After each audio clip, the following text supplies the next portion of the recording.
नमस्कार दोस्तों, आज हम बात करेंगे जितने भी फायर इंसिडेंट्स हुए हैं बच्चों को लेकर के, स्टूडेंट्स को लेकर के, उस पर मैं बात करूंगा आपसे। यहाँ पे कुछ फिगर्स हैं जो मैं आपको बताना चाहता हूँ। एक तो अभी रिसेंट घटना है जिसमें 2026 में हुआ Aliganj coaching centre fire Lucknow. इसमें लगभग 15 बच्चों की जानें गई और ये फायर एक ट्रेनिंग कोचिंग सेंटर में लगा था और जिसमें बच्चों ने वहाँ से जो खिड़की है वहाँ से जंप करने की कोशिश की, वहाँ से निकलने की कोशिश की, बचने की कोशिश की, लेकिन फिर भी बहुत सारे बच्चे आग के लपेटे में आ गए। ये एक रिसेंट इंसिडेंट है। उससे पहले 2019 में तक्षशिला कोचिंग सेंटर फायर हुआ था सूरत में, जिसमें ऑलमोस्ट 20 बच्चे मारे गए थे और वहाँ पे भी कोचिंग क्लासेस हो रहे थे, 8 क्लासेस हो रहे थे और वो अपर फ्लोर में आग में फंस गए। दूसरा इंसिडेंट है 2010 का। ये पहला इंसिडेंट मैंने बताया आपको 2019 का। 2010 में हॉस्टल फायर लगा था अरुणाचल प्रदेश में और इसमें लगभग 14 बच्चे मारे गए थे। Late night fire at a private school hostel और वहाँ पे लगभग 14 बच्चे मारे गए थे। 2004 में ये इंसिडेंट है कुंबा कोनम स्कूल फायर तमिलनाडु में और यहाँ पर लगभग 94 बच्चे मारे गए थे।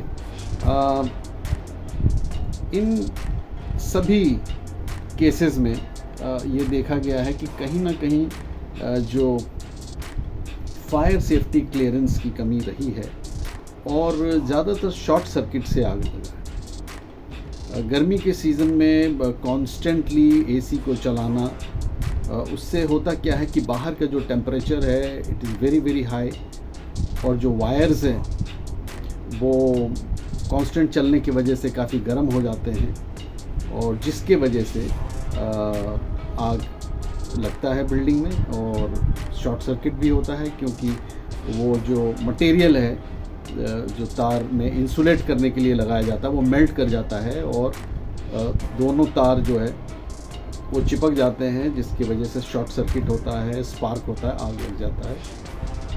कहने का मतलब है ये स्टोरीज़ बहुत सारे चैनलों में चलाए गए, दिखाए गए, लेकिन स्क्रीन पे जो दिखाया जाता है वो एक फ़ोटो बन जाता है अखिलेश का, एक फ़ोटो बन जाता है योगी आदित्यनाथ का, एक फ़ोटो बन जाता है राहुल गांधी का।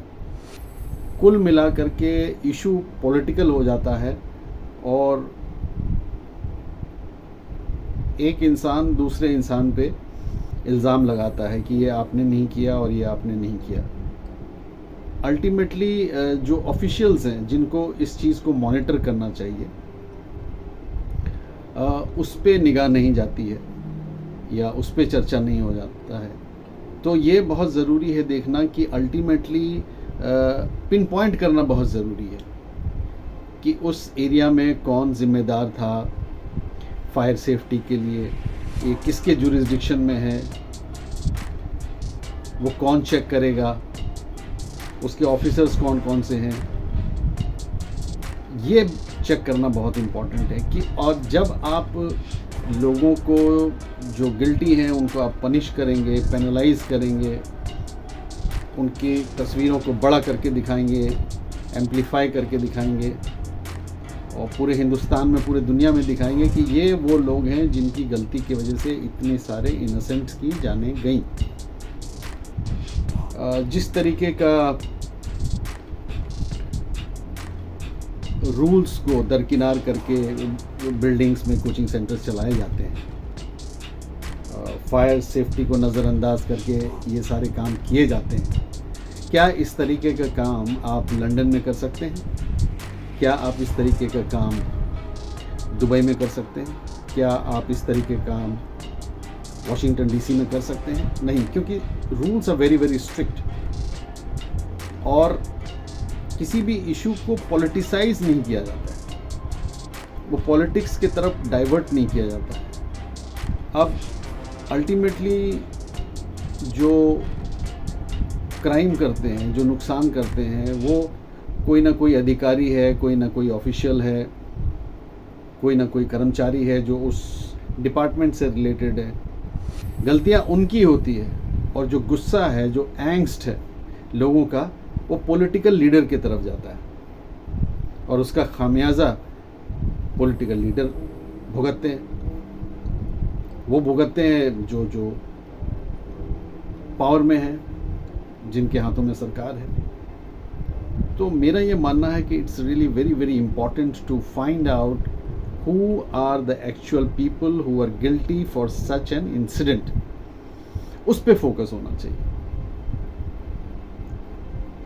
सैनिटेशन को लेकर के, वाटर लॉगिंग को लेकर के, दिल्ली में आईएएस की ट्रेनिंग हो रही थी, अंडरग्राउंड बेसमेंट में क्लासेस चल रहे थे और पानी भर गया, जिसकी वजह से जाने गई। वो सिविल सर्वेंट्स हो सकते थे, वो बच्चे। तो इस तरह के जो चीज़ें हैं जहाँ पे नेग्लिजेंस हुआ है और उस नेग्लिजेंस के वजह से बहुत सारी इनोसेंट्स की जानी गई हैं and they are our wealth. एक नेशनल लॉस है हमारे लिए, इस पे फोकस होना बहुत ज़रूरी है और इस बात को एम्पलीफाई करने की सख्त ज़रूरत है। Thank you very much.